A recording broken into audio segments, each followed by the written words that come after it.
Hi, everyone. Welcome to the January 16th meeting of the Urban Forestry Committee in Somerville. Pursuant to the Chapter 2 Acts of 2023, this meeting will be held remotely. And to be inclusive as possible in all of our meetings, we like to promote all of our attendees to be panelists, and this just allows you to show your screen if you so choose and unmute yourself. So I think Vanessa can promote everyone to panelist. You do not have to accept, but you are more than welcome to.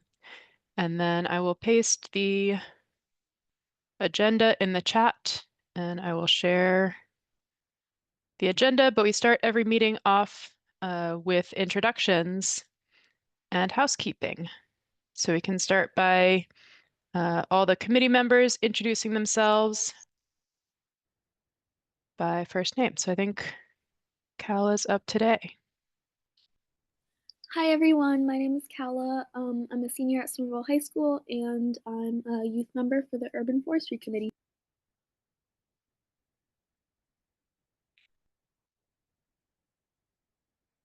And I think Mine next today? Yeah. Hi, I'm Dorothy. I'm a member of the committee and I'm a tree enthusiast.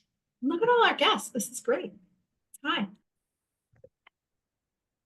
Hello, my name is Doris Jenkins. I'm a member of the committee. I am a climate resilience engineer and certified arborist, and I am also a tree enthusiast.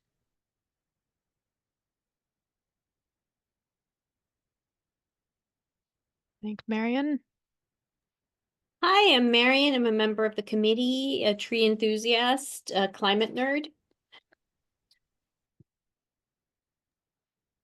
Hello, my name is Michael Hendricks. I live in Somerville, also tree enthusiast and committee member as well. Jump in. Hi, everyone. My name is Leah Grossman. I'm a landscape architect and one of the co-chairs of the committee. And it's wonderful to see so many folks here today. Welcome. Go to, I think, Rob next. Hi, everyone. Rob here. I'm an associate member of the committee. I live in Cambridge, but I'm affiliated with Portico Brewing, which is a business in Somerville.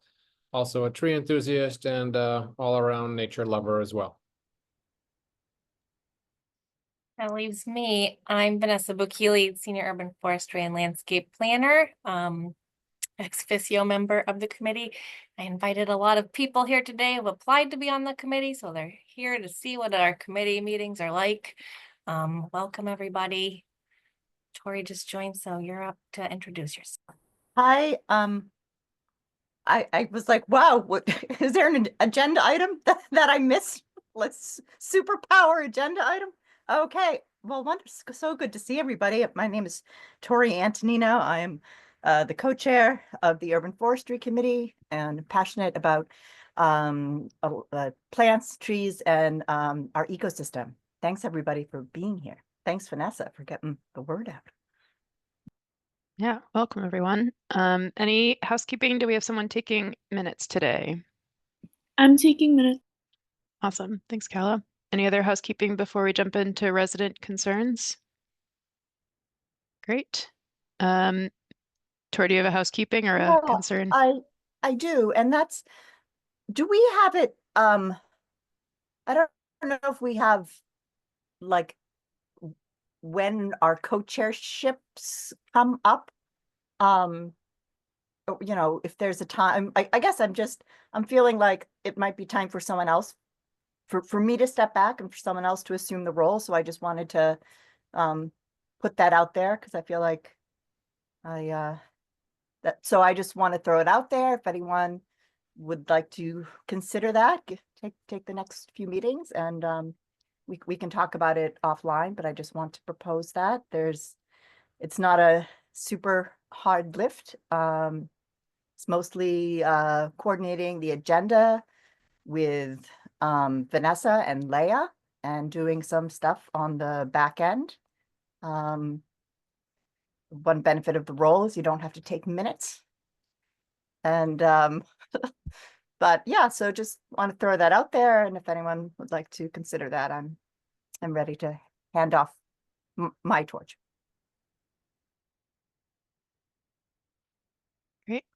I forget what the official sequence sort of timeline is, but maybe that's a good thing to put out into the world and committee members can ponder it. And maybe we, I think co-chairs just have to be nominated during a committee. Is that either self-nominate or be nominated, and then we just do a vote, and there's a change of co-chairship. So maybe it's something folks can think about, and then we can put it on the agenda so we remember to do it or propose it next month. And I'll say that Tori's done excellent co-chair. It's been great to be co-chairs, and would pitch it to anybody else too. I think we have had conversations about trying to rotate through co-chairs so many people have the opportunity to be in that role. That's great. All right. If there's no other housekeeping, we always start all of our meetings with resident concerns. And we have a lot of residents and hopefully friends and residents here today. So we kick off our meeting with resident concerns. I'll share the screen after we get through this, but it's nice to see everybody's faces. So this is a open chime in if you have any concerns about trees in your areas, or if you have anything you want to share, and feel free to introduce yourself as well. I think with so many residents, if folks want to just chime in, or if we have a lot of people talking at once, you can use the raise hand function and we can use that.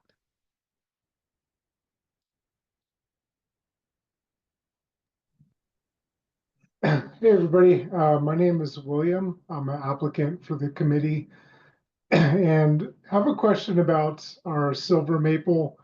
I'm a part of the HOA here in Somerville, and we have a silver maple that's approximately 90 years old. And the developer for our property about 5 years ago did some pretty substantial stump grinding to the tree. And we had an arborist look at it, and we're basically in the process of trying to save the tree, but trying to understand just what the best approach is as far as like the long-term health and, how to figure out when it's time to remove the tree. Is that at 120 years? Just kind of a general question. And thanks, everyone. Take a stab at answering that. Hi, William. That's amazing that you have such a nice tree on your property. Silver maples can get very large. I don't know if there's not really like at X number of years old, you have to cut a tree down. You just sort of keep an eye on it. With large trees, it may be dropping limbs or having dieback. Parts of the canopy are dying. If you notice like the health is declining, I would recommend maybe having an arborist look at it more often, like every year or two, potentially. It depends how sick it's looking, and have them make a recommendation. Usually I always like to keep trees as long as they're not dangerous to keep around. So, at some point everything dies or becomes dangerous, but it sounds like you're trying to keep it around for as long as possible. So keeping up with pruning on a cycle is helpful. If you're seeing any health issues, have someone look at it. You can do some soil work potentially around it, like biostimulant fertilizer to help it be as vigorous as possible. Yeah, those are some basic recommendations. It's hard to know for sure without actually looking at it. Thank you. Great, thanks for your question. I see Dorothy next. If it's okay, Dorothy, I want to defer to folks who are coming for the first time or maybe here new. If not, you can definitely chime in next. All right. Yeah. I wanted some clarification on Bill, like your tree. You said there was stump grinding. Was the stump grinding just adjacent to it, or has there been a new? Is this a tree from a stump that is now? So the tree is still is big and thriving. I was just, when you mentioned the stump grinding, I was trying to imagine if the stump were adjacent part of, did some of the base of the silver maple get grinded? Yeah, that's correct. So the developer, they hacked off or removed approximately 25 to 35% of the actual stump of the tree. So if you think of, the base of the tree, the stump, Yeah. like this part's gone, and then the rest, there's a big stump over here. I have no clue if that was, I imagine that's illegal, but the developer did it to create more parking space for the HOA community. And so that's kind of, like I said, we worked with an arborist who thinks it's kind of okay, and we're doing the biostimulant and trying to save it. But the stump grinding really makes the HOA a little bit nervous as far as the long-term health. I mean, this brings up something rather interesting, right? Because, we have the tree preservation ordinance, which protects, if a developer cuts down a tree, someone who is not,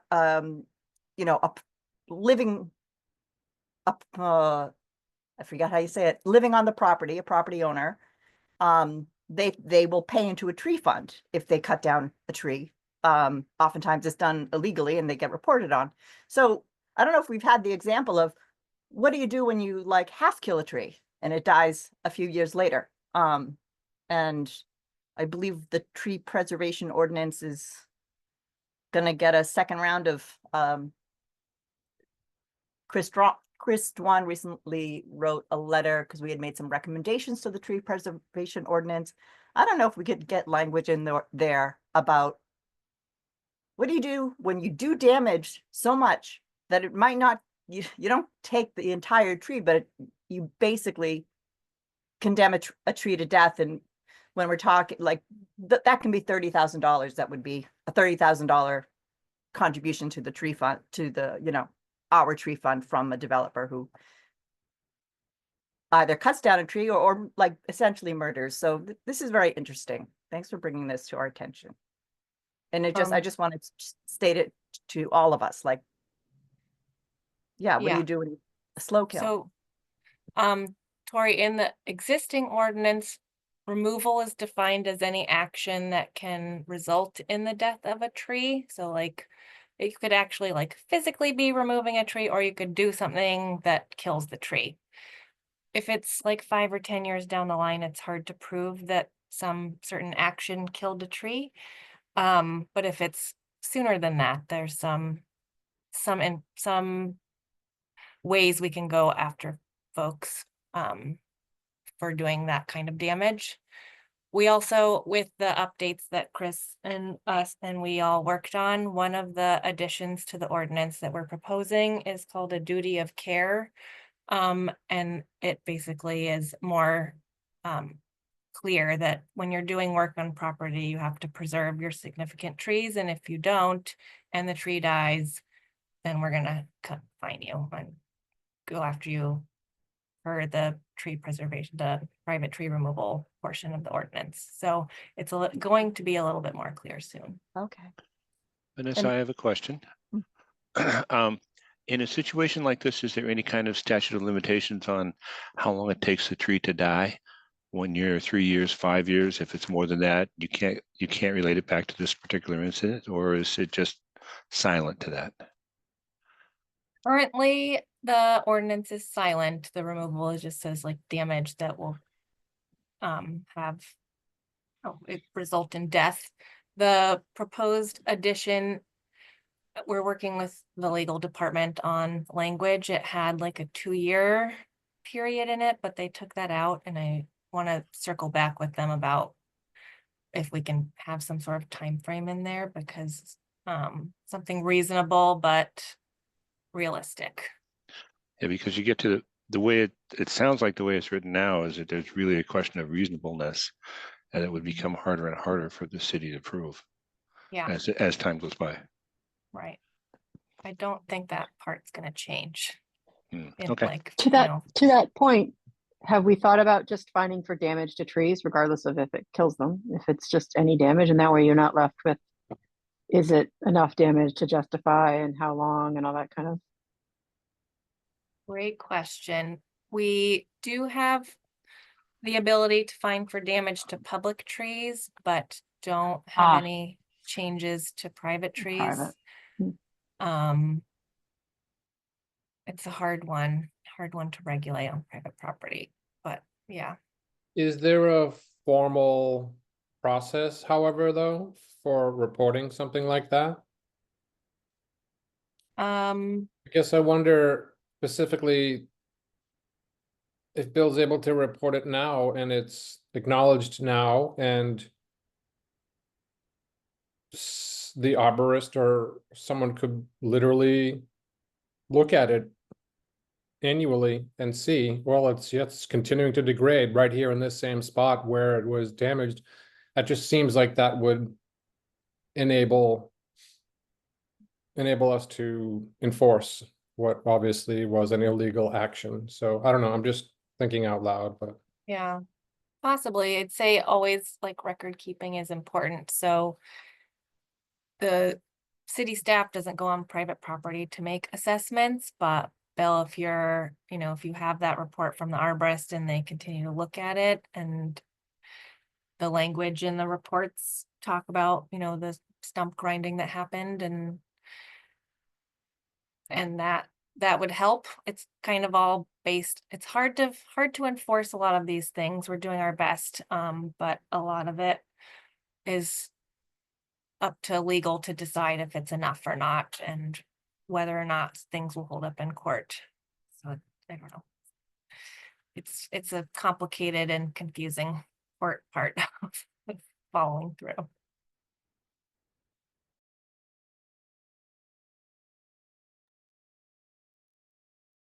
Yeah.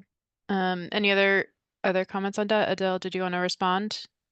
Go ahead. I just had a question. So I'm a guest, an applicant, and I had never heard of this, ordinance and preservation before, and maybe that's, just a gap in my education. But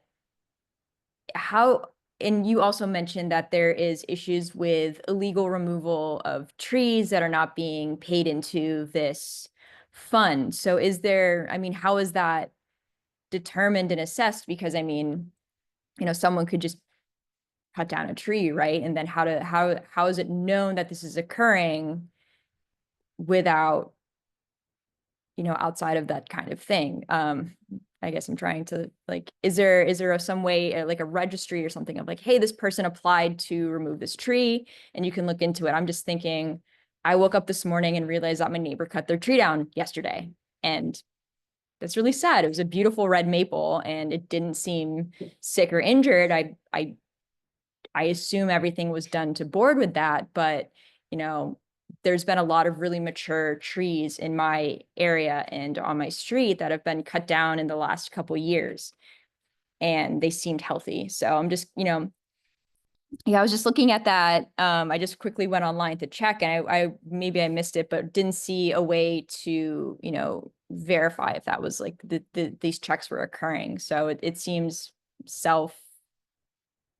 you self-report. So sorry, just curious.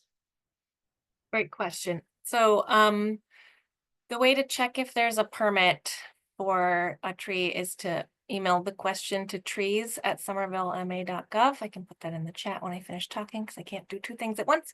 But my colleague Malik manages the tree removal permit process and exemptions, so he can check for an address.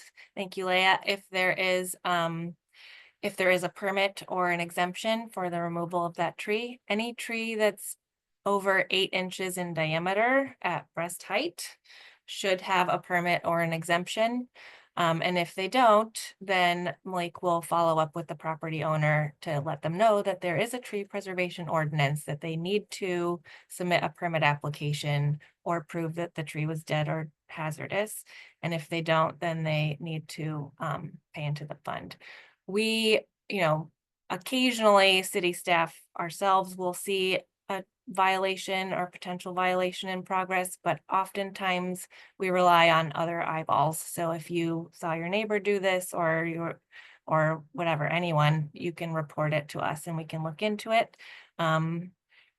The permit applications are on CitizenServe, which I believe people can look for, but it's a weird, archaic website that is complicated. So it's easiest to just email us and ask. Thank you very much. It's really informative, and thank you for the link. So is there an assumption that so tree trimmers, tree cutters, and arborists are all aware of this rule? And so if you, someone who was not aware of this rule contacted someone to cut down, a massive tree, that they would say, hey, did you go through the proper permits? This isn't something where you can just have someone come the next day and just have it done, right? I've never cut down a tree before, so I'm not familiar with this process. Yeah, we did reach out to all the companies we knew of, like 50 or so companies when the ordinance was started in 2019. And many folks know, but there are other companies that we haven't heard of and they don't seem to have known about us either. So once they are involved in a situation where there's a violation, then hopefully they have learned for next time, but ultimately it's the property owner's responsibility to get the permit. So they may or may not actually learn, but we do often see the same companies come with permits and they know. Mostly. Thank you. And that's a great question. I think at one of our recent meetings, we were reflecting on that point and realizing maybe it's time after 5 years since the committee started for another round of outreach. So I wonder if we throw that on our ongoing things to do, things to think about list. Maybe throw it on outreach. Feels like an outreach task, but not to get too much into the weeds. I want to see if anyone else has resonant concerns. And then one of our agenda items is also reviewing all the private tree removal permits. And so part of this group is about sharing like, oh, this tree on my street is being taken out, and we actually review the permits on screen. So at least this group, if someone posts in a neighborhood chat, you can be like, yep, that one has a permit, or no, email that one to trees at Somerville. All right. Anyone else want to either say hello or ask a question or offer a idea? Yeah, Michael. A hand. Hi, I guess I should introduce myself. I'm Michael Fager. I'm an applicant to be on this commission. I am a current member of the Somerville Conservation Commission, have been for a long time, and I've been active in a variety of things in and around the city for a long time. My question is, when someone does construction, the city gives them a permit, and that permit is displayed on the premises of the construction, either on the building or if it's a new building on some kind of board or fence or something. If someone's taking out a tree, is the permit displayed anywhere? So like if I'm walking down the street and I see this company chopping down a tree, there's a permit that says the city has approved this? Yes, there is a permit except for exemptions. So anything that's bigger than 8 inches, a non-invasive species and healthy will receive a permit. They should be posting those permits. It's just like any other permit. Okay. But if you just see the stub, like they only have to do it probably when they're removing the tree. So you might miss the window. And then trees that are dead or dying or hazardous to people or property can be removed without having a permit, but they get an exemption email from us. So that is not posted. Okay.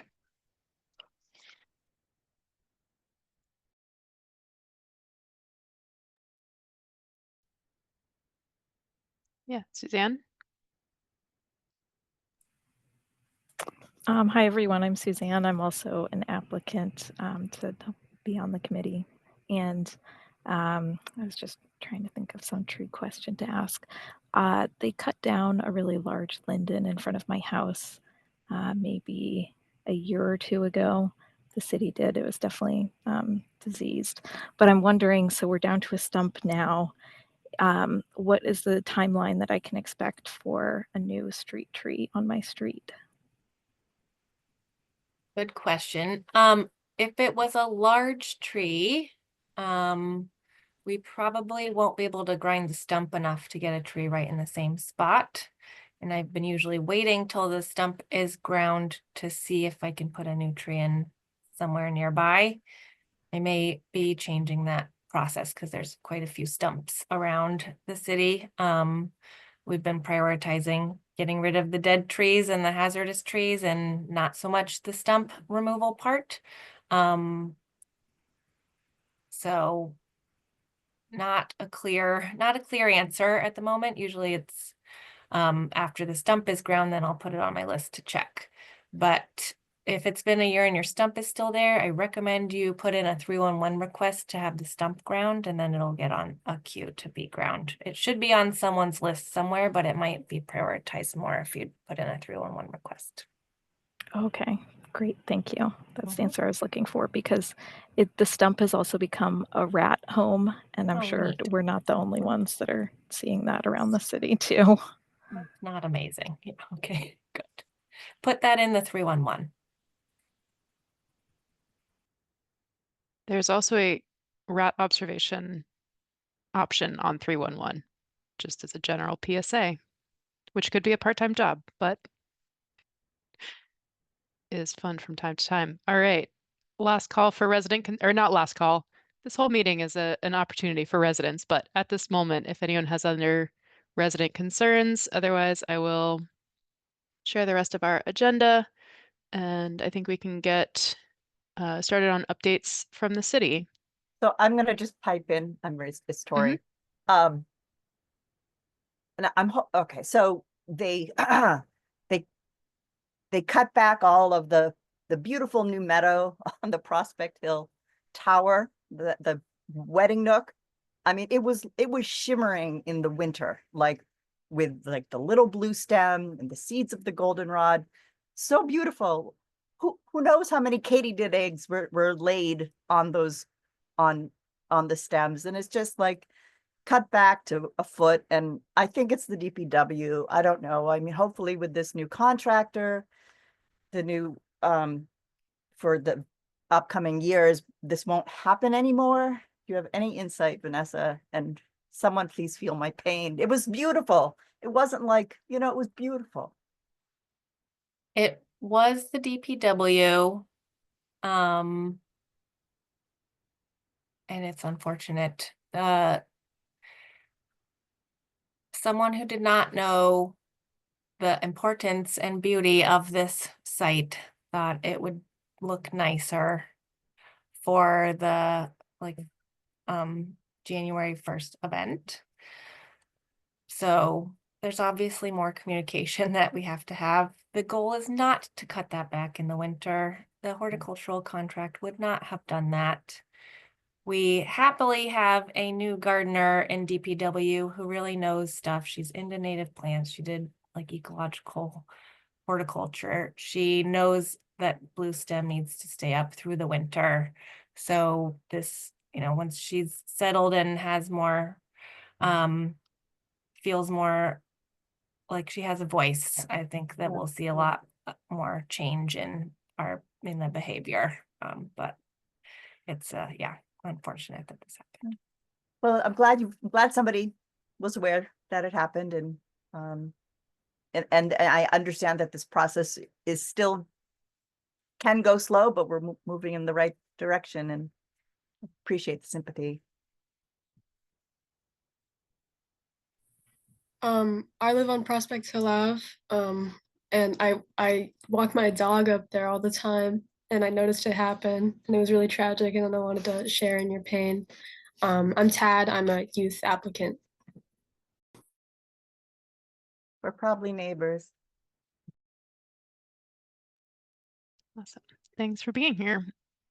And Dorothy, sorry, I didn't forget about you. Yeah, I had a question. This is probably for Vanessa. I was curious to know on Somerville Avenue near the line, where the MBT is and the train tracks for the commuter rail, there's a brand new sidewalk that's been put in, and I didn't know if there was any plans to put trees in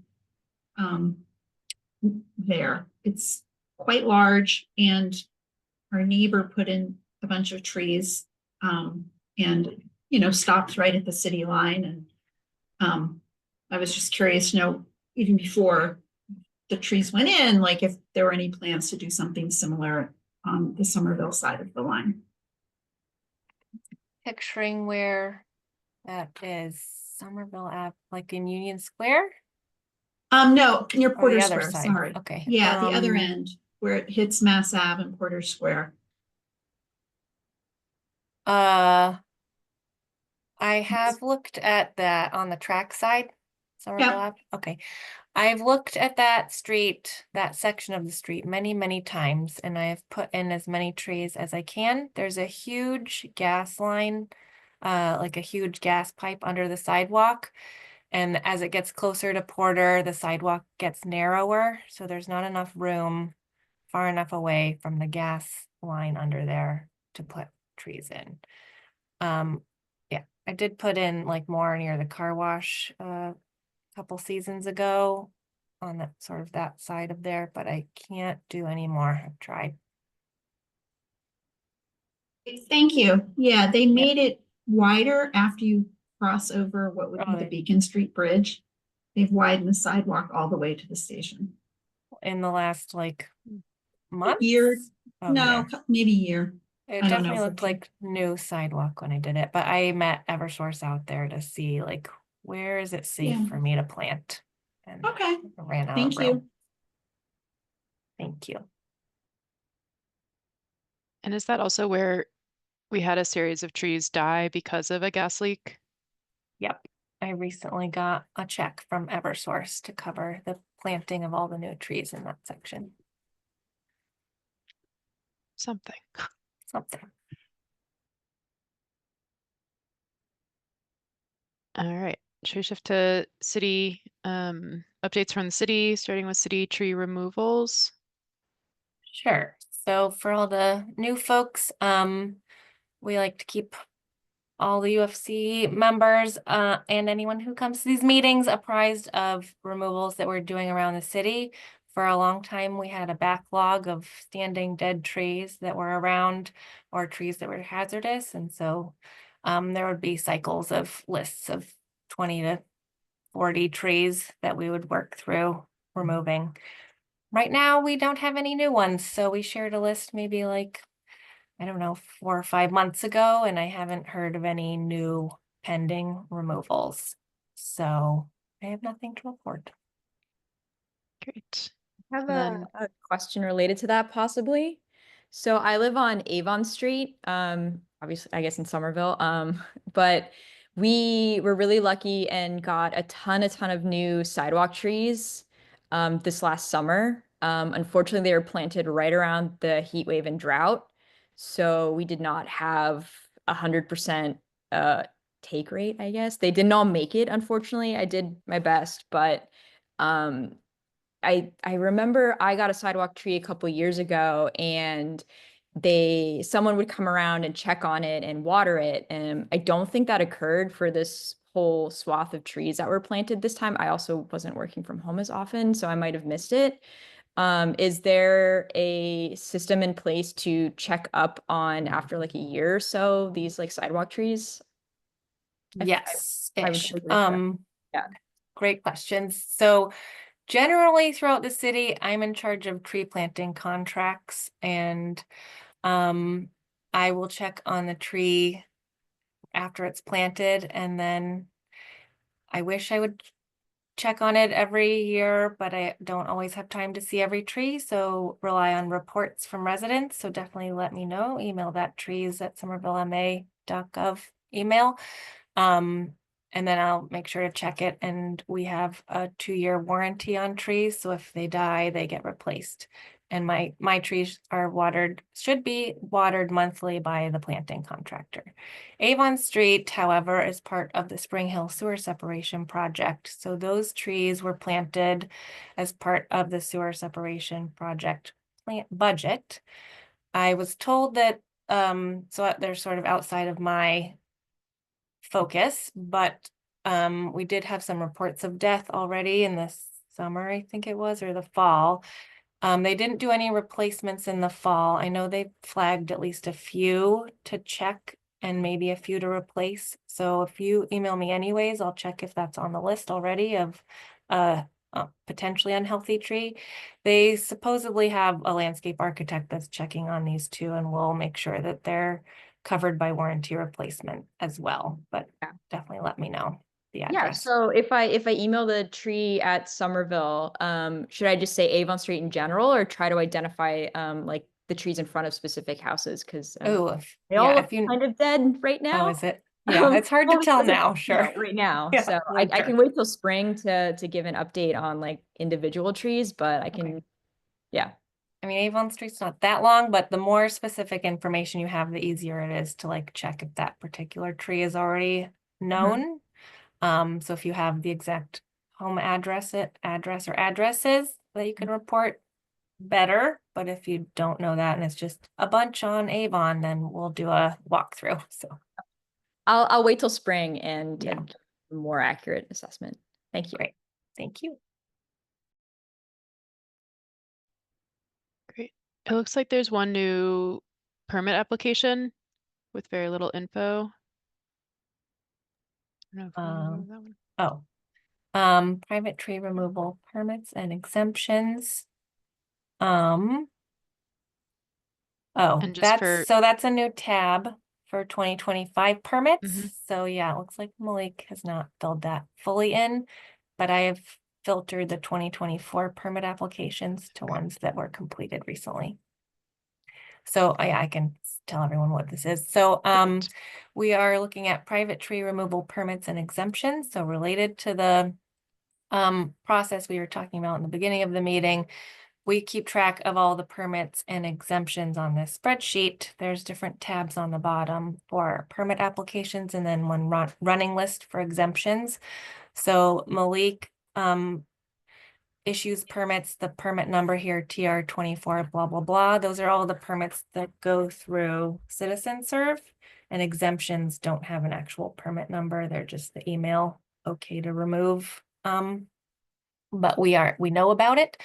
So we review in each meeting which permits and exemptions have come up since our last meeting. Part of our due diligence is to inform the UFC about these. So since our last meeting, there have been a few permits that were issued. I think we may have talked about some of these, but I didn't update it. So 89 Monroe actually happened a while ago, but was just finally figured out and issued. So that was actually a violation that we caught, and we were able to trace back what happened, that the trees were removed, and worked with the property owner to get mitigation payments for that. I'll scroll down. 16 Bonaire, we talked about this last time. It was not issued yet, but now it is. So this is a large beech tree that's being removed, and it will be replanted. 35 Richardson is also something I think we've talked about months ago, but the permit was finally issued. And they removed, I think it was 3 significant trees. And they are going to be replanting as well. They're not doing very well with the trees that are remaining, so they may be receiving another violation soon. Is that new building construction? Yeah, on Richardson, yeah. I know. Remember that site, Oh, Michael? I have never forgotten that site. No. Me neither. I know. And I still am pissed. Me too. Michael, did you just growl? Did I heard, Tori, I heard a growl. there's a long story about that property, and I'm still angry about it. That was a great sound. I appreciate you. Yes, I was growling. Yeah. 27 Hall was issued. There was a big tree growing like on top of a garage. So they got a permit. 384 Washington. I don't remember that, but a maple with storm damage. Condition based, so they got a waiver. I think they just got a permit because they applied for one, but they probably could have gotten an exemption. 7 Lewisburg was a poor condition tree. And they got a permit. And then 9 Taylor was also a large tree, 50 inches of tree. I guess it's multiple trees. I don't remember all these specifics. Malik does the actual issuing of permits, but they are replanting apparently. Anything anyone would like to ask about?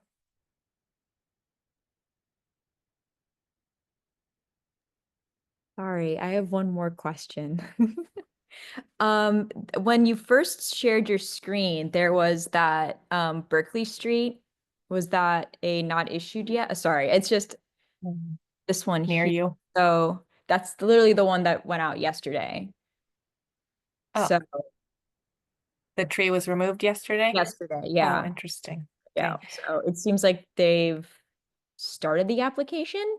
I'm guessing, I don't know why Malik didn't fill in any more information. He may have gotten distracted. Maybe it So was we'll have an update definitely next time, or I can look it up when it's not my turn to speak. Yeah, I zoomed right into it because that's the name of the street behind me. So I was like, oh, That's the one. it's the one. It was But they have applied for a permit. I Okay. don't know if, so that's good. It was a Norway maple apparently, Norway, according to the do they have purple permit leaves? application. Norways do have purple leaves. Okay, Some yeah. Norways do, yeah. Good to know. But it was, so Norway maples that are under 25 inches in caliper are exempt from needing a tree removal permit, but if they're over 24 inches, they do need a permit. And according to this permit application, this is a 25-inch tree. So they did need a permit. Property owners do have 30 days after the tree is removed to get a permit. So I don't know if they started the process because someone said, hey, you don't have a permit, or I'm not sure what the deal is, but they're Okay. working on it at least. Thank you. I'm learning so much. That's what we're here for. Tori had a question. Yeah, Tori. Vanessa, would you be able, and Malik, if it's not too onerous, to add the names of the species if you know them? Because like you mentioned, I think you mentioned the word beech and there was another one that you mentioned, but unless I'm not looking at the correct spot, it'd be helpful. Sometimes he writes it and sometimes he doesn't. So, yeah, I can ask him. If you think to ask him, I get filled with joy when I see Norway maples and sycamore maples. Yeah, less so with beech. Yeah. Less so, yeah, but we know. Okay, so that would be great. And I was just looking at Taylor Street and trying to figure out, now, is that the property where it's going to be divided into 2 lots? I'm just trying to figure out where they're going, how they're going to replace the 66 inches of caliper. Yeah. Let me see if I can find that. 63 proposed, which is, I mean, excellent. I think I'm looking right now on Google Satellite and it is a complete blank slate. So, so maybe they're, since they're starting from scratch, maybe this I think this is one that we realized they removed trees a while ago as part of our Green Score review. Okay. I didn't review either thing, so I'm trying to look at it. Landscape plans. I'm looking at the documents in Citizen Serve. Looks like they're putting in a big building and plopping a bunch of trees around the outside. So a bunch of dogwoods, white oak, white pine. I don't know if any of this has been approved yet. I guess it has for the tree removal permit, but I don't know if it's still in progress for the green score or not. Sometimes they put in like pretty big trees to get up to that caliper. Yeah, there looks like a bunch. Some of their trees are going to be 3 inches DBH when they plant them. Yep. Okay, well, thank you. And thanks, Malik.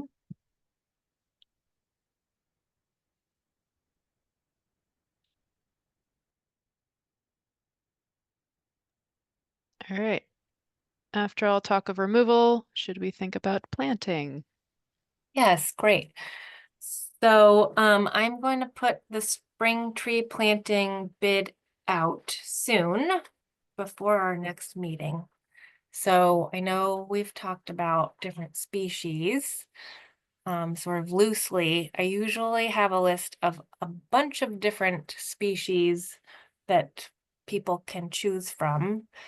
By people, I mean the contractors who are responding to the bid and trying to get the contract.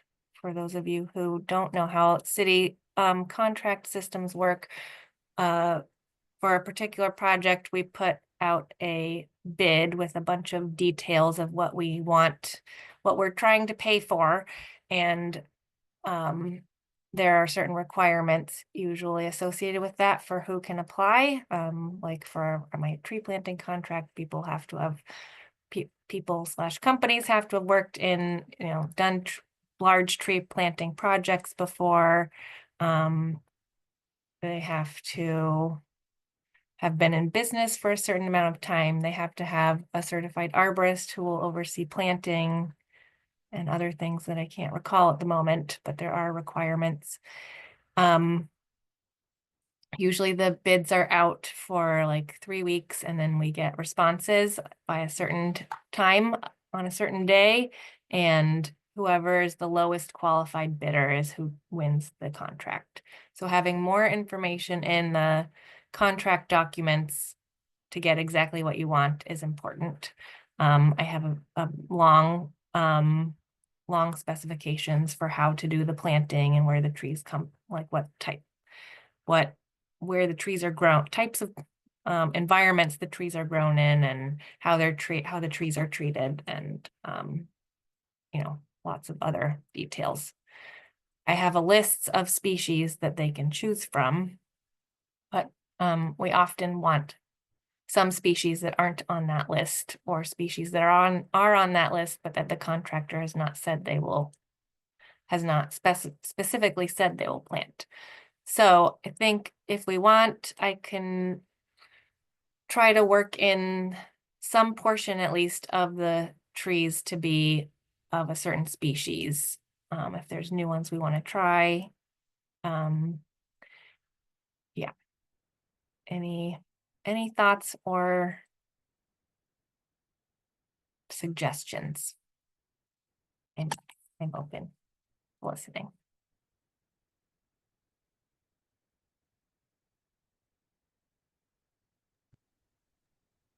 Michael. How far away do you go to get these trees? It depends on the contractor and where they tend to get trees. One of my contractor gets them from New Jersey. One's gotten them from Pennsylvania. Sometimes they're from Connecticut, or sometimes more local. Some of them come from, like Bigelow. It just depends on the contractor and where they tend to get their trees. But the contract specifies that they have to have been grown in an environment similar to Somerville. And I also check that they are not in a spotted lanternfly infested zone, or if they are, that they're following protocols about moving stuff. I thought spotted lanternfly was anything south of New York City, but There's like patches of where the quarantine zones are. okay. But most of New Jersey is now. That one is, yeah. Okay, thank you. Rob? Hi, Vanessa. I know there's something in place, but just because I didn't hear you mention it this particular time, in terms of native trees, what if any specifications are there typically in that sense? I have notes that that we plant at least 50% native trees. I don't have any special specifications for those native trees. I also have a note in there that we prefer trees to come from sources that don't use neonicotinoids. Once the contract comes back with like accounts of the different types of species they have available or can have available, I end up deciding like which exact trees I'm choosing of each species. So it's not like here, I want to plant 350 trees and they say, okay, here are the 350 trees. They say, okay, we have, 50 of these and 25 of these. And then I pick from that category to make sure we're planting over 50% native. Right, and then I guess a little bit of I guess what is there guidance or a specific definition that we use in terms of what is considered native? And I only bring it up because it seems that word seems vague enough to me. And in fact, I was attending the Cambridge Tree and Planting Committee recently, and they were talking about a few different trees for a certain project, and one of them was a Kentucky coffee tree. And I mean, just by the name of it, I'm like, okay, I wonder if that's actually native to Massachusetts. It says Kentucky, I mean, maybe, but I don't know. Yeah. I got a slightly flippant answer from the contractor who was like basically saying just what I'm saying, like, well, native, what's native? And like, well, it's northeastern, like northern hemisphere or whatever. So I mean, I don't know. I guess I'm just curious about Yeah, that. native should have a qualifier to it because native to where. For Somerville, for the native planting ordinance, it's native to west. No, we're on the East Coast. Native to east of the Mississippi. It's a broad range and it's based on the USDA plants distribution map, or not, native distribution. They have maps that show it, so it's a government source. So Kentucky coffee tree, although named Kentucky, is native west of sorry, I'm from the West Coast, but I've been here for a long time. I don't know why I keep saying that. East of the Mississippi. I don't know off the top of my head exactly where the range is, but definitely in the east, in the Leah probably knows, in the East Coast. It's native. Okay, thank you. And then there's one last thought. And again, I know I'm pushing it here, but I wonder if at some point in the future, if it could be even conceivable to have some reference or some thought in terms of ecological value. And I know that again, that's semi-vague as well and would need to be defined. But I just feel like it would be really great. And I know that that's something that would take considerable thought, research. But I don't know, just a pie in the sky thought. Well, that definitely does influence the trees that I choose from the selections I have available. Now that we have the pollinator action plan out with pro-pollinator trees, I'm trying to focus as much as possible on those when I look at native, particularly when I can plant those trees in the right place, for sure. So these are sort of like behind the scenes that I do with my brain, not necessarily specified in the contract, but when I keep it general enough, like you give me a list of trees, we need at least 50% native, and then I choose what they can find available for whatever price they're willing to, whatever price they find that they feel is good, kind of thing. That's, I think, what determines what they offer. Sure. Okay, thanks. Sorry, is it okay with me? I call Leah since I want to hear Marion first. How about okay, great. I was just going to say real quickly that I appreciate that you do that, Vanessa. I really appreciate that a lot. And I suspect that sometimes that is that there may, in addition to the fact that you're also having to deal with the resilience of a tree, whether it's going to be good for a particular site. I wonder whether sometimes the most ecologically valuable trees are not necessarily the ones that neighbors want if they're going to be throwing tiny little fruits that make a mess on the ground all over around or stuff like that. I don't know if you hear stuff like that, but I appreciate everything you're doing and keep doing it harder because I think it's awesome. Thank you. Sometimes I get complaints about that. More like crabapple. I've gotten complaints about crabapple, people being worried about rats, but crabapples usually hold on to their fruits. So except for one instance, I haven't had any actual complaints, just fear.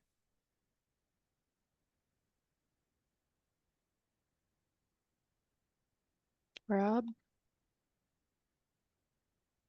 I just didn't put my hand down, sorry. Cool. Yeah, All so, right. Yeah. No, go ahead. So, I mean, is now a good time to throw out some species to you, Vanessa? Sure. For all these wonderful guests and future board members to the UFC, one tree that we need is this a medium height native tree to occupy places that might be very difficult to be alive in. And we've used what is it called, syringa, this lilac tree that's Japanese tree lilac. Yeah, I think it may or may not be becoming invasive. So that's sort of this unicorn we talk about. And so I was thinking, like, I think we should really try a flowering dogwood, like, on the street. I think we have nothing to lose, right? Of course, we have our red bud, or as Vanessa calls them, or in the industry, I guess they're called dead bud, but I have seen some that are looking pretty good in the city. And just for folks' knowledge, sorry. this is a list we put together to spread around about recommended species. So I thought I'd bring it up as a starting point and see if there's any we want to add to this list as well. Yeah. Not to cut you off. No worries. Nope. What was I? So, but I think, yeah, maybe trying some of the ironwood or no, The I guess muscle the musclewood. Yeah. Um, Those have seemed to be doing pretty well. There was a bunch that you planted on summer. And like they seem to be, when they have enough, the ones you got were pretty like chunky. They're low branching, we'll say. Those were not I do plant that species. Those were part of the Spring Hill Sewer Separation Project. I did not select those individuals.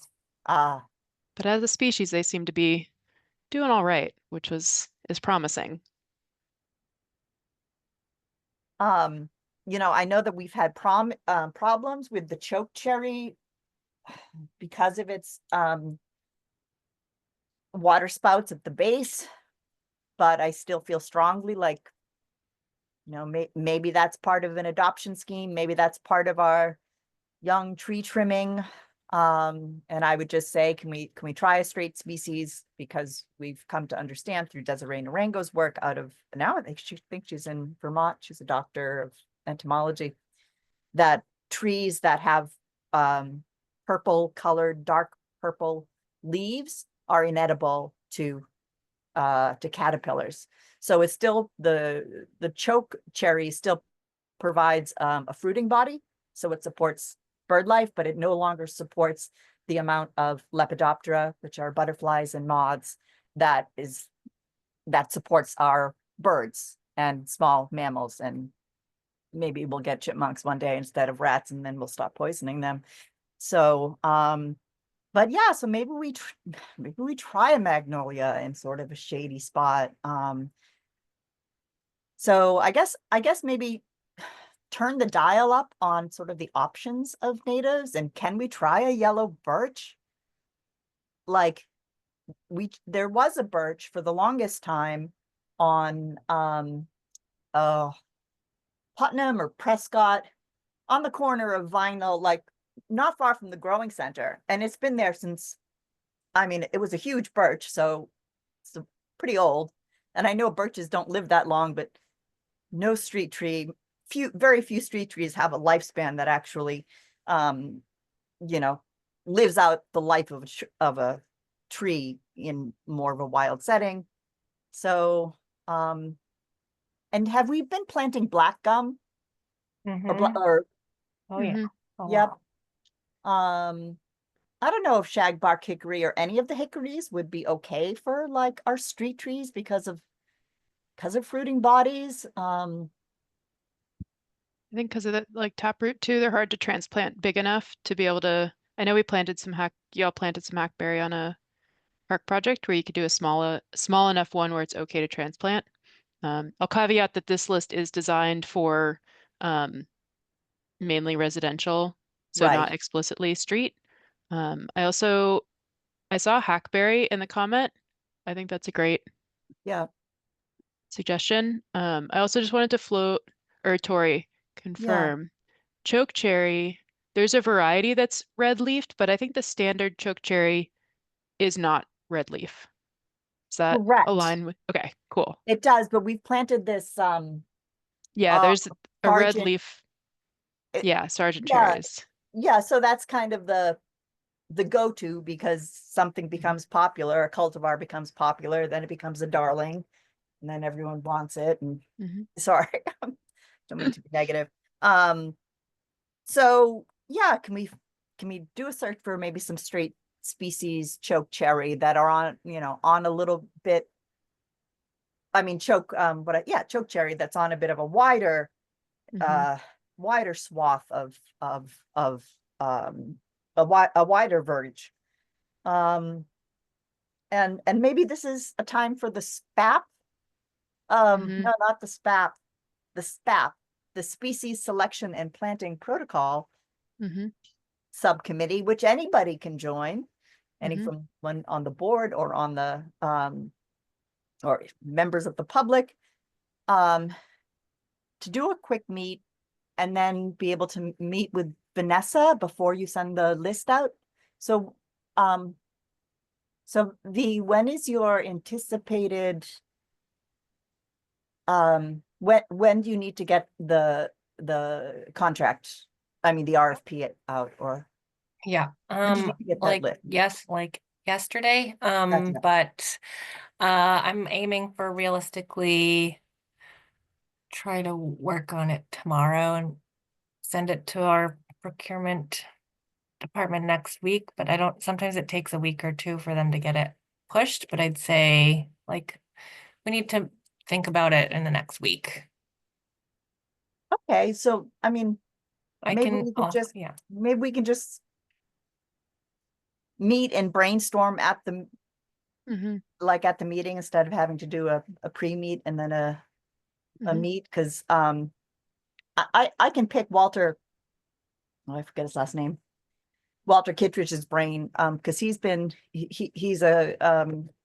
horticulturalist up in I forget where he lives now.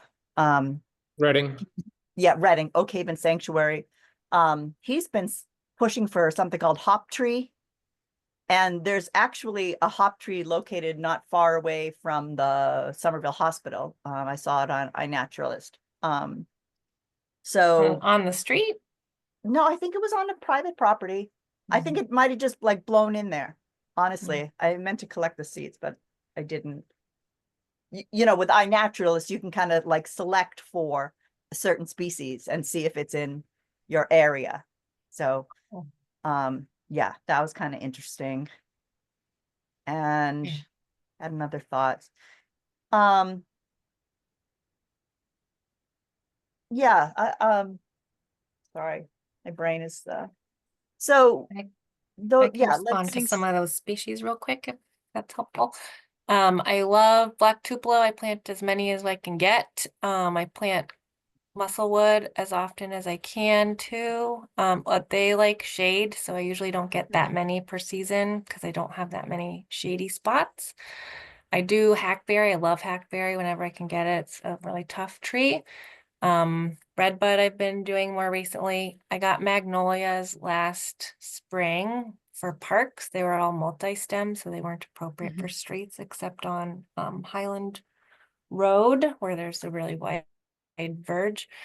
And I do a fair amount of choke cherry, but all I can ever find is the Canada Red, which is the red one. I can definitely, I've said also in my contracts, we prioritize straight species, but that doesn't mean that they can find them. But having this conversation, I'm thinking maybe I will reset my list a little bit to like, here's the 5 or 10 priority species, and we need to have at least, you know, some number of trees from this priority list and then a secondary list for some others, because I can't guarantee that any one contractor can find high numbers of all of these trees that we're just talking about. But at least if we have a good number amongst all those trees, then I would feel good about that. And we can meet in the next week, the SAP committee, and think about others to maybe add.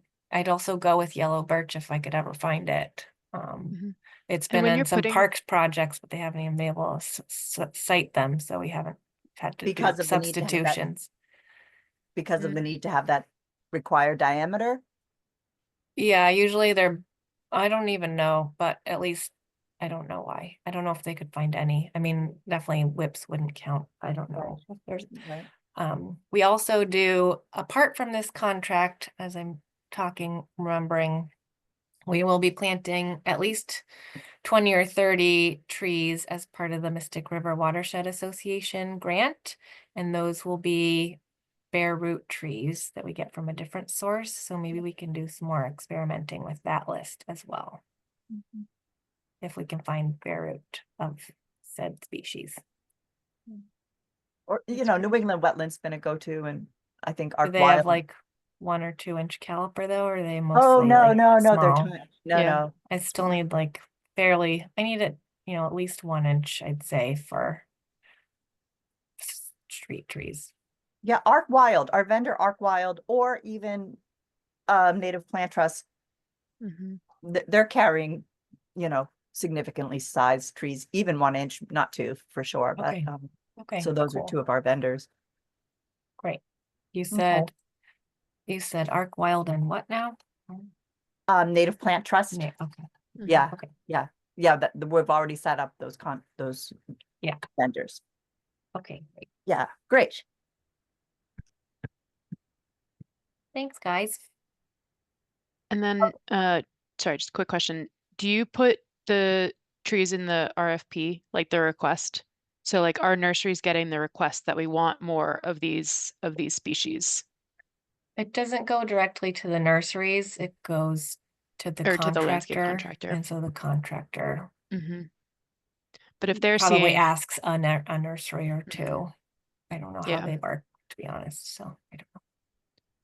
But I think I've mentioned I'm part of this group of landscape architects that is trying to work more directly with nurseries to grow more straight species and non-neonicotinoid. And so there's a list of nurseries and folks from this group who are also focused on these things. And I think a big thing that we're talking about is like, how do we go to nurseries and say, we want these species, start growing these species?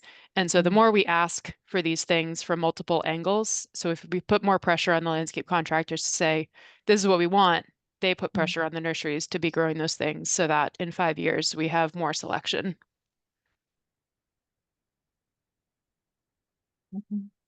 It's great.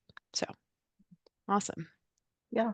And yeah, yeah, for anyone who would like to go to the meeting, the SAP meeting with Vanessa next week, you can just as long as they're below quorum. I think I have Rob and Leah on SAP, Marion, Marion. Mhm. Michael, I don't know if you're raising your hand or fixing something. So just put your name in the chat and I'll CC you on this email that I'm composing. Awesome. All right. We'll shift to ongoing work updates. So this section of the meeting, we have various subcommittees and small working groups. And this list sort of grows and shrinks, but we give time for each group to provide updates. And anyone's able to start a subcommittee. There's no really formal process, but just organically people expressing interest, taking on a project, or just having semi-regular or infrequent meetings. So our first group is outreach, and I know since our last meeting, I sent out a very last minute email about tabling at the winter farmers market. So I reached out to them and they said they're booked for the year. But then on like a Friday, they were like, "Hey, do you want to come table tomorrow?" And I was like, "Well, I would love to, but that's a little quick." But I said, let me know if they have future cancellations. So I think if we can be like on deck and have a sense of folks who are generally around. And I think if we had the supplies, we could have made it work, but we can also wait until next year. And that's great. But yeah, just update on that. Any other outreach updates? I know I'm on my ongoing task is to design us a new tablecloth so we can look really legit and people will be really excited to come talk to us. I think I have to apologize because I kind of dropped the ball on this. I think I owe you and Tori an email about the most wanted weeds. So I will Oh, yeah. I will get on that this month, I promise. No worries. I think the winter is also a great time for us to like revisit all our tasks that we're too busy to do in the summer. And also it's a low time to be doing weeding. Some things, yes, but most things are not visible at this time of year. So we have a bit of time. And I think if we give ourselves a goal of, getting it out by the summer, that's awesome. But thanks for keeping on that, Kala. We appreciate it. Quick things. Tori, I think you still have the outreach bag. I most certainly do. Okay, if I could grab that from you, then I can Yes. restock what we need to and get that ready to go at a moment's notice. Yes. Awesome. Okay, thank you. And then related to outreach, we approved the text of the Tree of Heaven yeah. document last time. Awesome. But there was some discussion about some little formatting tweaks. I was wondering if that is done yet or still pending. Great question. I think I did some stuff. I think Marion, if my memory is correct, Marion was gonna. I made all sorts of well-intended vows to help and then was completely overwhelmed by deadlines and have not done anything. No worries. Yeah, if we wanna, we'll re-engage that email chain and just button that document up. And for folks new to the meeting, we worked on a memo to give folks information on how to remove Tree of Heaven if they have it in their yard. So there's information on how to identify it throughout the year and then steps to take to effectively remove it based on a aggregation of a lot of great research that Allie did. So yeah, if we get that to Vanessa, she can print some out to include in our outreach. Yeah. It's great. And the work that, just want to say the work that Allie does, she is an associate member, as is Rob. And just want to emphasize the amount of, when you see this, it's going to blow your socks off. She's someone who could not, because of a conflict of interest, she was not able to serve on the committee.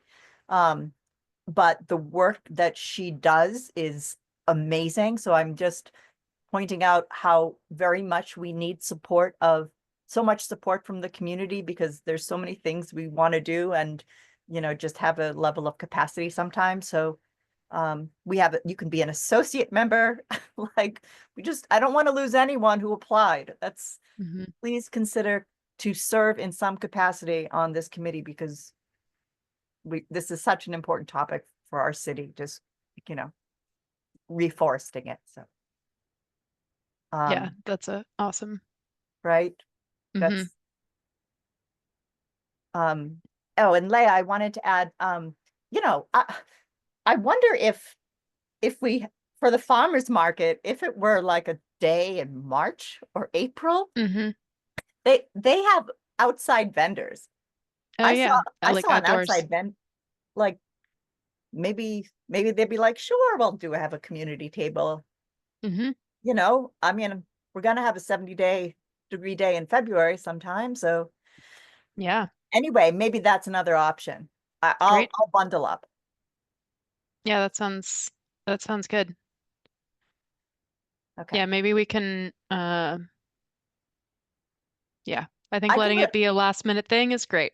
Yeah. We have a lot of other formal outreach stuff that we do for other folks' knowledge. Usually we table at all the like summer street festivals, and then we'll table sometimes at the summer farmers market, and then usually we'll try and get a spot at the winter.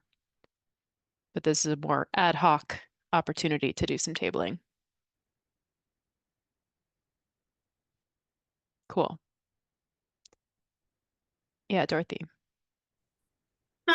I was curious, I think last year the outreach committee met in the winter just to talk about what we're going to do and all that. Are we going to do that again?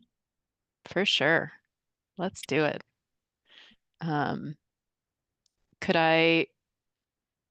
Would you like to be the leader of that convening? Sure. If you email me and tell me who's on the committee. Yeah. I can do that. Thanks. And now would be the time to put your email in the chat. Those who are here in this room. If anyone wants to join outreach committee, and I think we can have as many non-members on a committee because it doesn't influence our quorum. So great. Seeing Michael.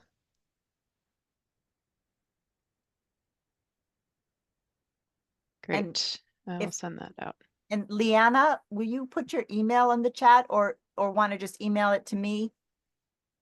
I can put it in the chat. Thank you.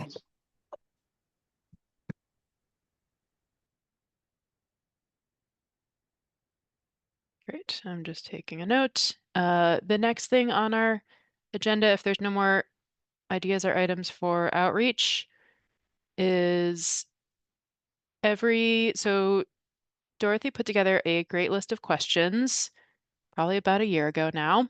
And as a committee, we go through and answer one of these questions every meeting. And it is to create kind of an overview and a startup for new members to kind of get caught up on what the committee does and some of our roles. And so it was a really wonderful list of questions. And in order to tackle it in an achievable way, we just answer one question every meeting. And it's also great because folks visiting can learn one new thing about us. So this question feels very relevant for today. How do I find out about what the committee is doing or upcoming events or meetings? And this is an open brainstorm. So I think number one would be attend our meetings.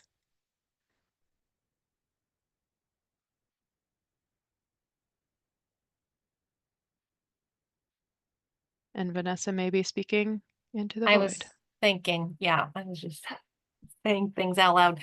Joining the urban forestry enthusiast list, which all of you applicants will be on, unless you tell me you don't want to be on it. So I email about our monthly meetings, and then if we're doing an event, and when I remember, we don't have that many like UFC sponsored events, but some. I do send emails, not just about the meetings.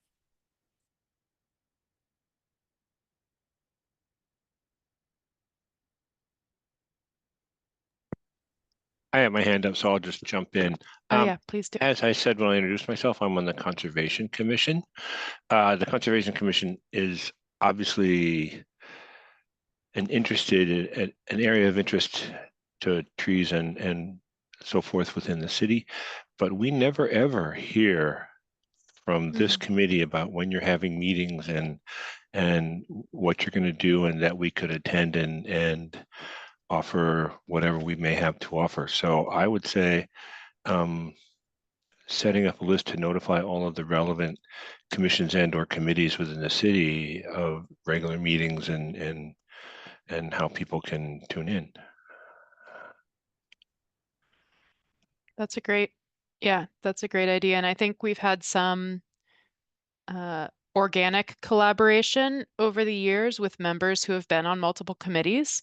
And I think it's been a really effective way. Like I know Chris Dwan had a lot of overlap with a mobility committee. And so they would, we would cross-pollinate, for pun, to submit memos together. So I think that's a great point. And I know all the City of Somerville meetings are posted online because they're all publicly available, but it's a dense list because there's so many things that we have committees for in this city. So I'm curious if folks have ideas about a sort of mutual interest info sharing.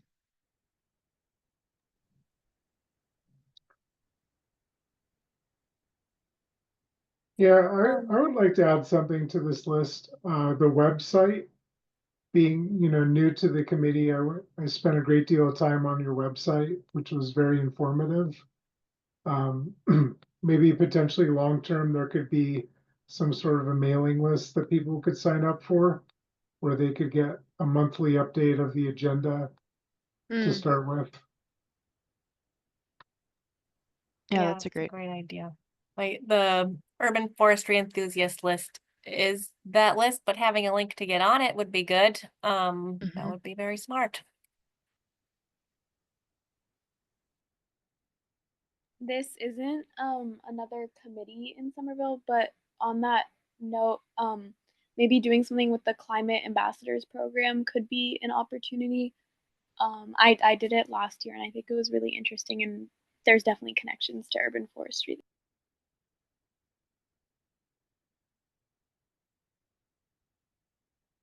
Yeah, that's a great idea.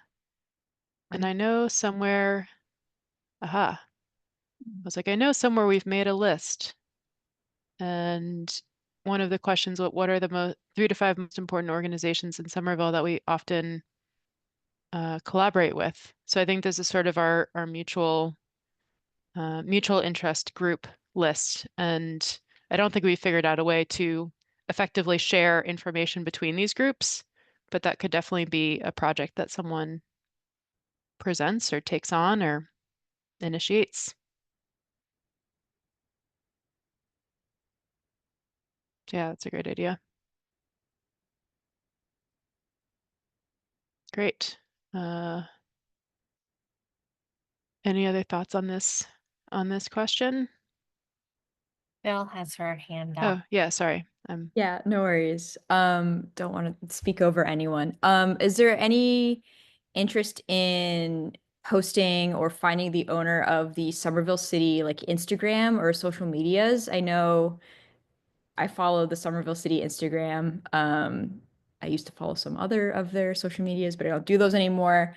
They have a ton of followers, and I looked back and it doesn't look like they do any posts for this group. So, but it seems in their wheelhouse if that was someone we could collaborate with, at least for like a post, an annual post. Yeah, I know we post, or Vanessa, you have access to the folks who can post on the Somerville Parks Instagram. Yeah. So that's like a little bit more narrow, but usually when we do tabling and when we remember to take photos, usually we forget to take photos and then we're like, darn, we missed that opportunity. But usually at our annual Arbor Day event, that'll get up onto the parks Instagram. But that's a great idea. Yeah, if we had like a, once a year, make it onto the Somerville annual. I'm Yeah. gonna separate this list into If we what we do def- now and what we could do. for the Somerville Instagram and other social media, I can reach out when there's something important. That there's also, sometimes we also make it onto the, it used to be called Resistat newsletter. What's it called now? I don't know, community weekly Somerville newsletters that goes out. Yep. So if there's, something to promote, for sure, I can reach out to the communications team with the city. What about for those of us who are either Luddites or for political reasons have no use for Facebook and or Instagram and will not use them? So anything posted there is useless to us. Is there any way to get around that? Usually it's just one of our sources, Michael, but like when we do our Arbor Day celebration, we do a blast of whatever communications does. So do you get the community, like the weekly newsletter? So I think it's usually in there. We don't do a lot of not activities, but Public events. events. So it's really Arbor Day, and then we join events that are already happening. But if you have any other ideas, Michael, for where we can reach out, that would be cool.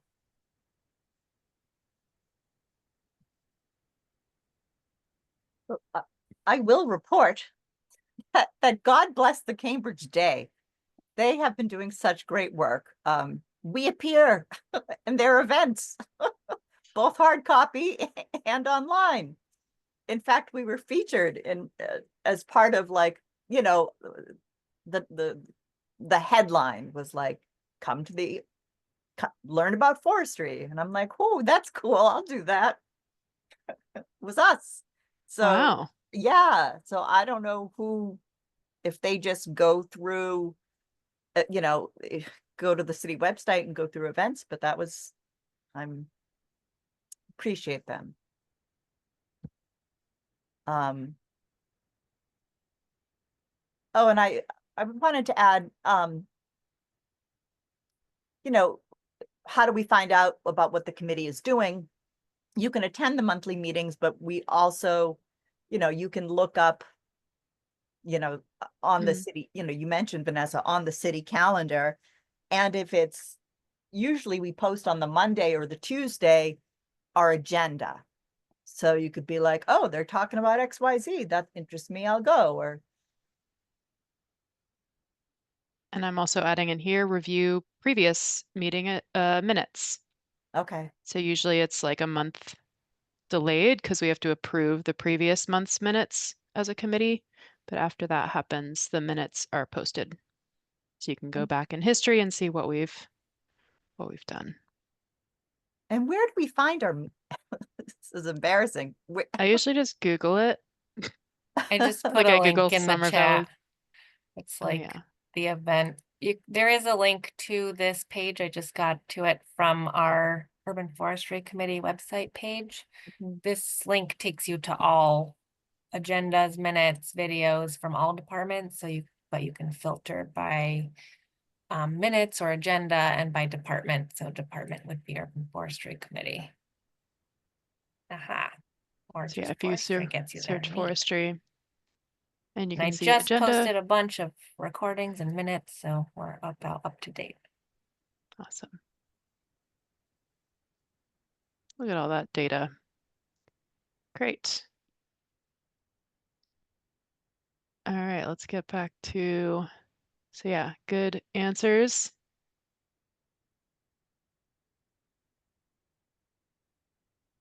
We may not have any updates on the next two because we've talked about upcoming meetings we're going to set for the species selection and planting protocol. And it sounds like, I think from our chat, Liana's interested in joining that group. Was there anyone else we missed? This is a group we talk about species. So trees, non-trees, shrubs, perennials, all of the above. And I have Marion, Rob, Leah, and is it Liana? Yeah, it's Liana.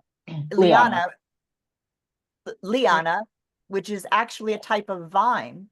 Yes, A it is. liana vine is one that climbs by twining around. Huh. I just Yeah, think it's a woody.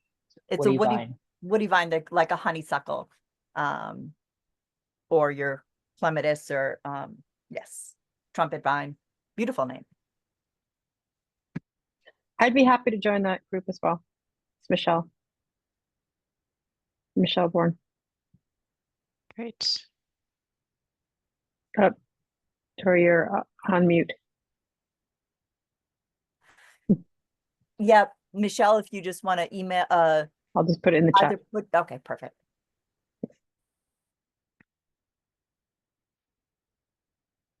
All right. So the next thing on our agenda, after any other ongoing work updates that we missed on this list.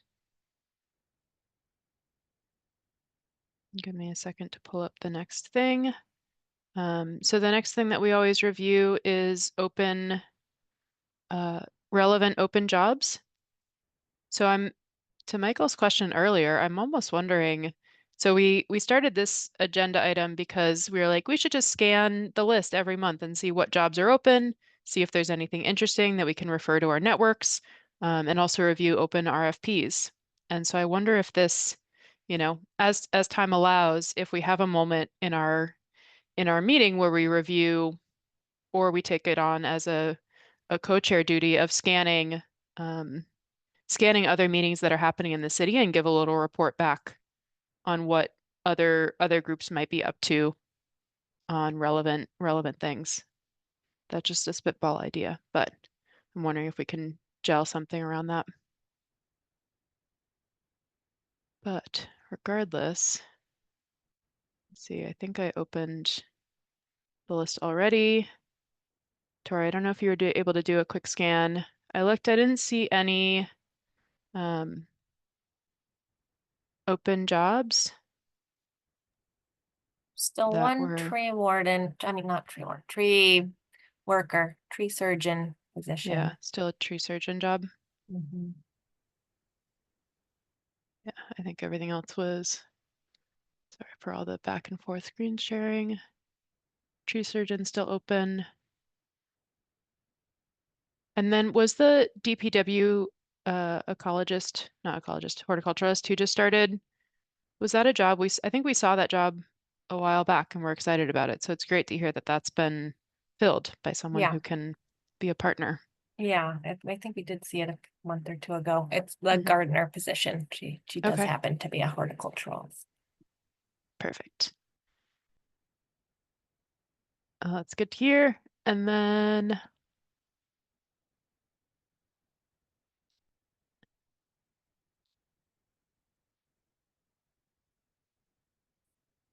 scanning quickly.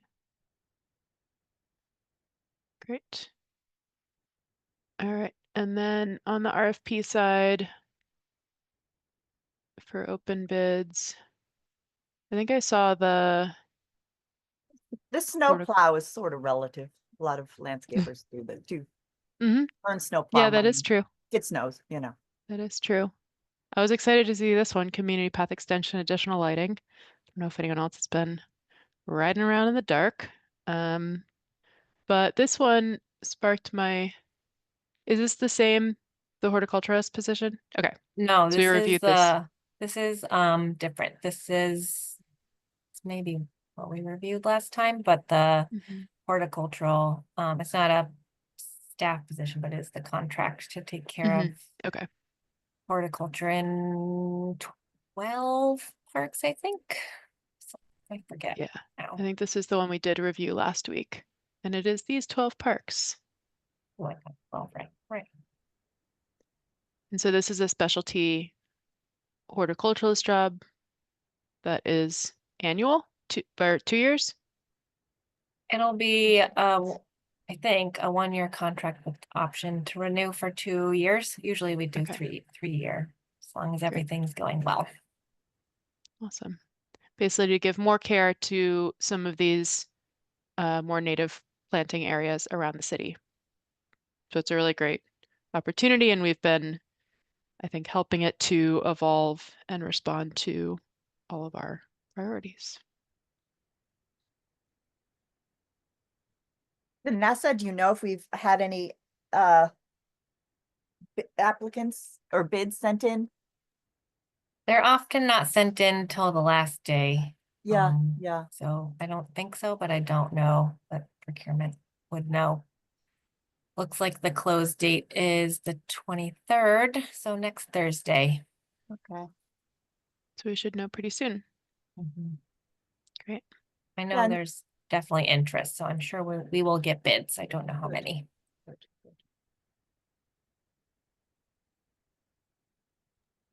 And I did And- notice that in this horticultural position, in this consultant, I don't know if you can go back, Leah.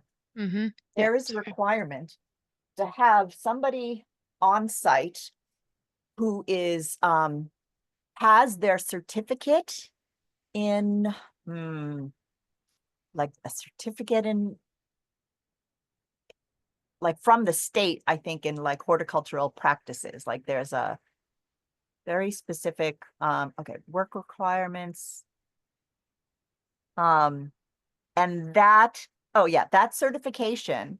So okay, I don't know. So do you think that this reads that there needs to be someone who is a certified horticulturalist on the job, or just I don't know if you could you No, these scroll are the qualifications for the person applying or the company the person? applying. Okay. And there, just for any of us here, there is a certified there's a certification happening in February at some time out at the, I don't know, the Days Inn, and I don't know. Just if you look it up there, every year there's this opportunity to be certified. So As the horticulturalist? Yeah, as a horticulturalist. Cool. I'll see if I can find it. Awesome. It's like, it's a day long. Mm-hmm. There's a test, so.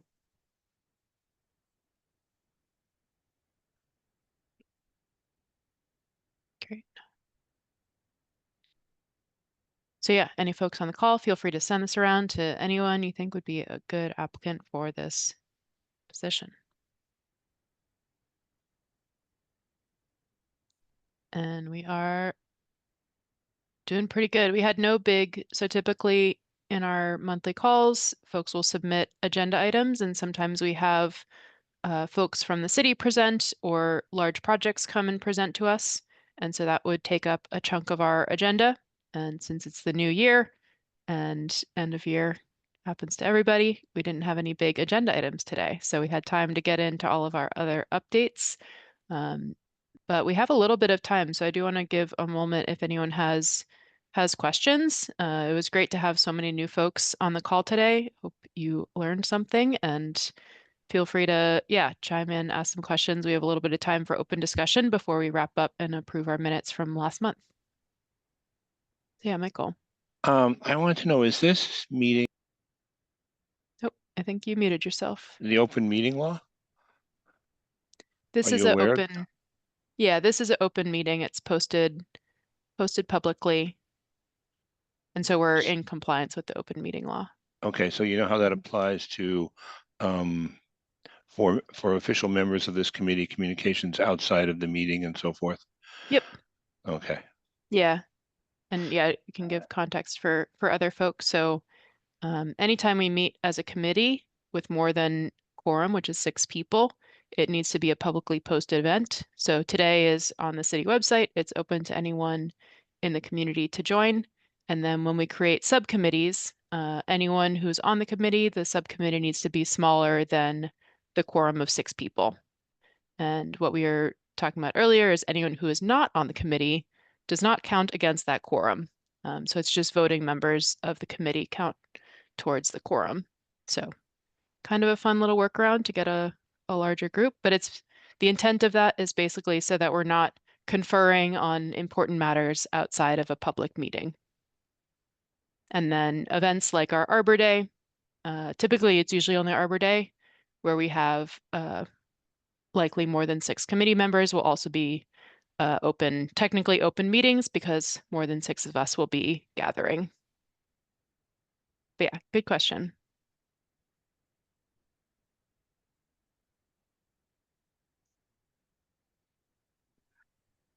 Hi, I was wondering, does the committee send out applications for grants at all, either at the state or the federal level, or do any fundraising with local businesses or nonprofits? I'm just more curious about the funding aspect of the committee. That's a great question. I don't know if Vanessa, you want to start? I think Sure. might have this in our question list too. Oh, I'll look it up. we get a small amount of funding for the committee through the department that I'm in, the Public Space Urban Forestry Department. So I think it's about $1,000 a year, so we can buy plants for events and potentially send members to cheap local conferences or webinars with a lot of advance notice because bureaucracy. But we don't have a huge budget as a committee for my department and all of the work that we do. We get a lot of funding from the general fund, from the normal city budget every year for tree planting and tree work. For new projects, we have occasionally gone out to try to get funding. A few years ago, we got funding from the state, from DCR Urban and Community Forestry grant application to do our urban forest management plan. And we're currently looking into some other grant opportunities for a pilot project through, I think it's a federal grant. We also get federal money from the Community Development Block Grant. The city has a bigger funding source, so some of that money pays for tree planting and stuff in specific parts of the city. And we also are working with a couple of nonprofits that do tree work, and they have their own source of funding. So like the Mystic River Watershed Association recently got a few different grants to plant trees particularly in vulnerable areas and areas with a lot of heat. So through them, we're planting 66 trees on public property and 60 trees on private property in the next year or so. Actually, they got another grant to do another 20, I think. So a lot of trees, and Groundwork Somerville may also have some money to plant trees on public property.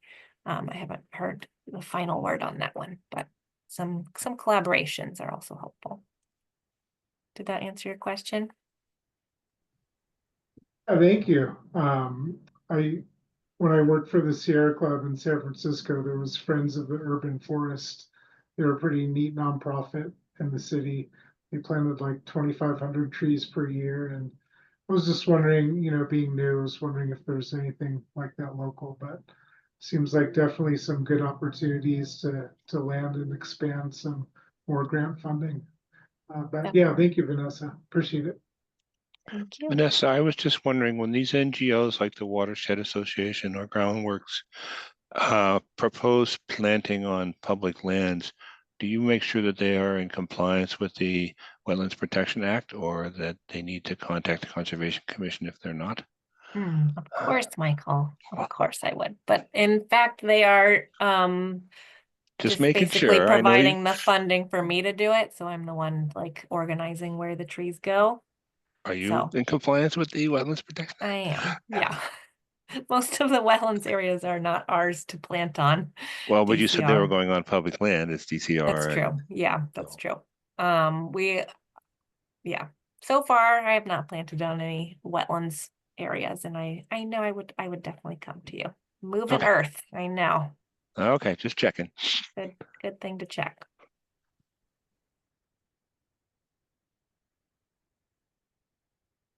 And speaking of the grants that have been going around, the different ones, I did post, I can only find it on Reddit and Facebook. This is a grant. So if you want a tree on your property, I do believe they're still taking applicants. The tree is for free. We are trying to get people who are in areas that are, you know, hotter and have fewer trees.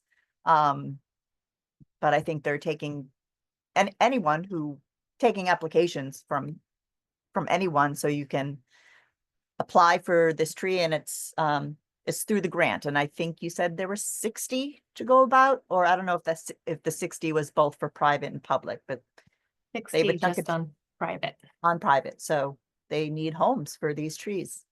And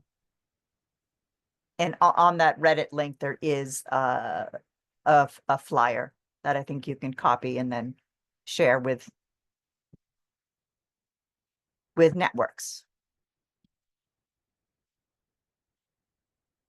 And I'm pretty sure they're going to be focusing on native. It's all natives. All native trees.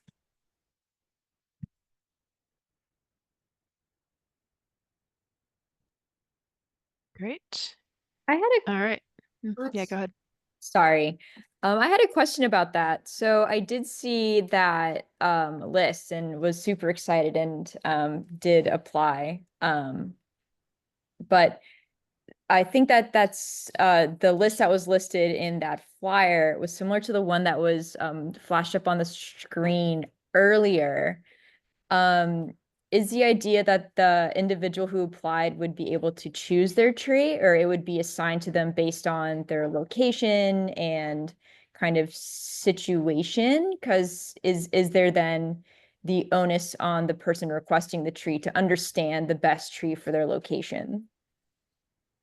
I can speak to that. The homeowner gets to choose. If they don't know what they want, then we can make some recommendations. Yeah, I'm gonna make a smaller list too. That's mostly smaller native trees, because a lot of our yards are pretty small. And yeah, close to buildings. So there's that. But I think even if residents choose the tree, this is all new, so we're just figuring it out as we go. But we're gonna like make sure it makes sense for the place so that it can be a successful and a happy tree and happy property owner. Awesome. Yeah, that's great.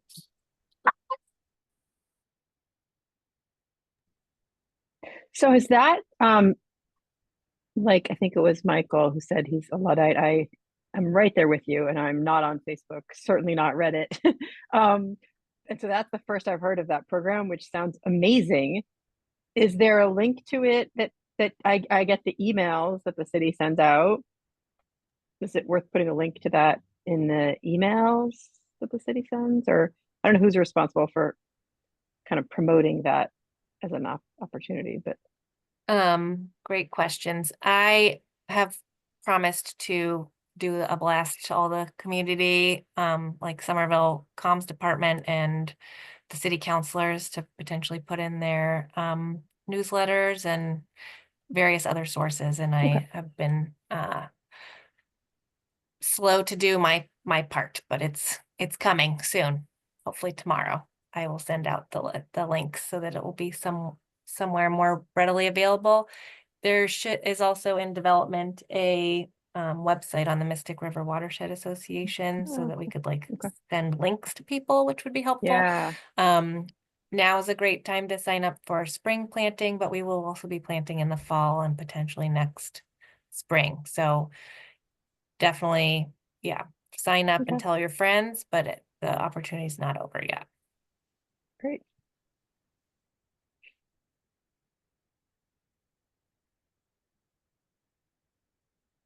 Yeah, Michael, go ahead. All right, this is a question for Vanessa. It's kind of a silly question, but I've pondered over it for years. Every year at Christmas time, the city puts up Christmas trees in various places that are dead trees, and they put lights on them. Is there any possibility of planting real live trees in these spots and putting lives on them every year at Christmas time instead of killing trees and putting them there? Wouldn't that be neat? It would be neat. It was almost a reality at the high school site, but there's a lot of future work going to be happening there, and there was no good place to plant a tree that wouldn't get chopped down. So one year we floated the idea of not having a tree and just using existing trees in front of City Hall as the Christmas theme trees, but got a lot of people upset about that, not having, a specific designated tree. So once, a long time from now, when all the underground work and whatever is done, I think hopefully the mayor will think about that and put it in there. For the other places, I don't think that has been considered yet, but I can definitely bring that up. Has everyone seen where they all are? I saw one at Union Square and One in Magoon Square. the one I think almost in front of every CVS. square Most gets squares, yeah. Oh, all the squares. Okay, I will I'll ask DPW what they think about that idea. Okay. It's just, every year for many, many years, I've wondered that. So, Can make a spruces for squares campaign. hey, I like it.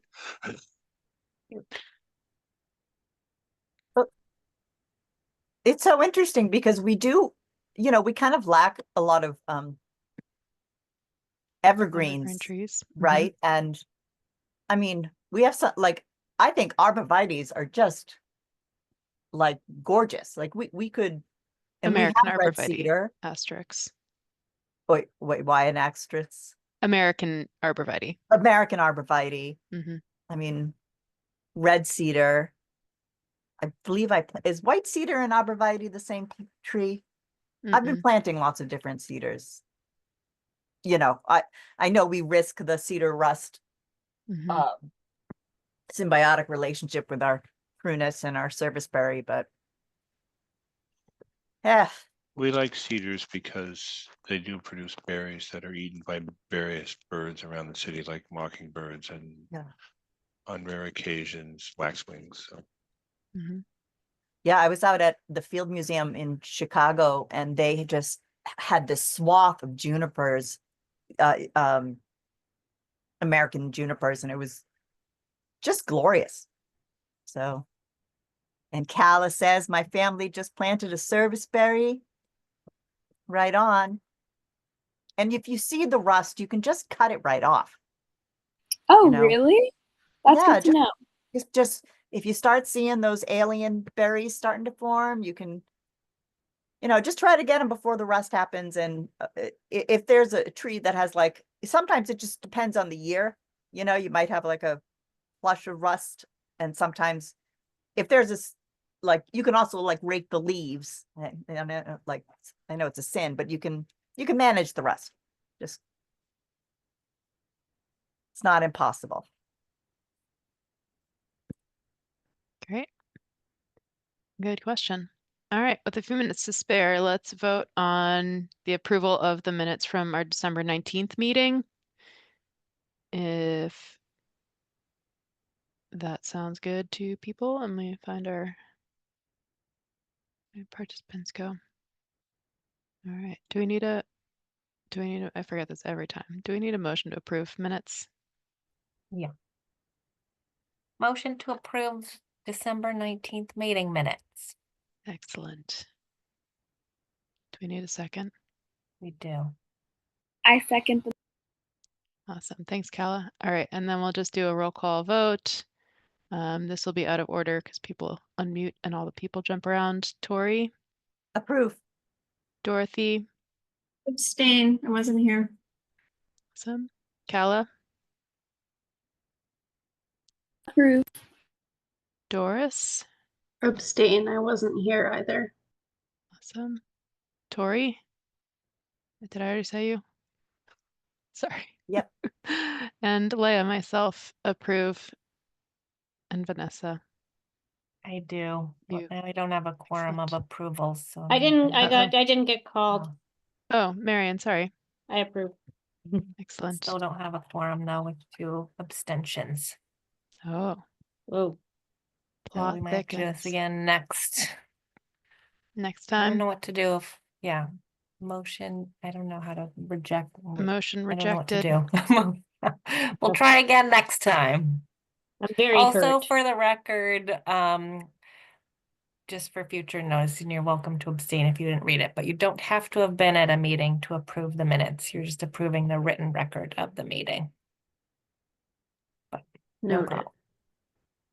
I can vote then if that would Well, change the I'm- quorum question. It's not a big deal to revote either, so I don't want you to feel pressured or anything, just FYI.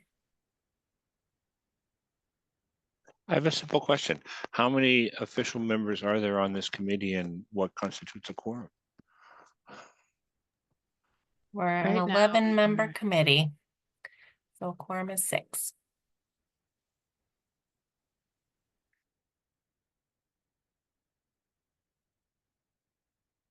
All right. So it sounds like we'll hold that off until next time. And then I think we've made it through our agenda. So thank you so much everyone for joining tonight. And I think we'll have a motion to adjourn. Motion Make to a adjourn. motion. Oh, I'll Oh, second sorry. it. All right, Vanessa firsts it, Dorothy seconds it. Thank you so much everyone for your time, and it was great to meet you all. And please continue joining for meetings. Thank you. Great Good to night, meet you everyone. all. Good night. Bye. Bye. Bye. Bye.